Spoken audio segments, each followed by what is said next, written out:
Some rare good news. The appalling Prime Minister of New Zealand, Jacinda Ardern, that's the lady with the big teeth who tormented her citizens, has just announced she is leaving office. Here she was moments ago. Announcing that I will not be seeking re-election and that my term as Prime Minister will conclude no later than the 7th of February. Most authoritarian leader that country has ever had, and no one else comes close. An appalling abuser of human rights of her own people. She, of course, earned the admiration of Western leaders, including former CIA Director Michael Hayden, by ushering in an era of near totalitarianism in New Zealand. She shut down the entire country over a single COVID case. She told everyone to stay in their bubbles. She told citizens to inform on their neighbors by calling the police if they saw them outside. I'm not making this up, by the way. We kept a video record.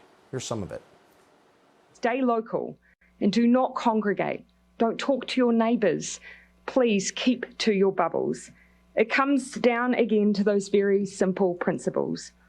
We know from overseas cases of the Delta variant that it can be spread by people simply walking past one another. So keep those movements outside to the bare minimum. If someone refuses in our facilities to be tested, they have to keep staying. So they won't be able to leave after 14 days. They have to stay on for another 14 days. So it's a pretty good incentive. You either get your tests done and make sure you're cleared, or we will keep you in a facility longer. So I think most people will look at that and say, I'll take the test. You can now see family and friends again in their homes and use the bathroom inside. Luxury.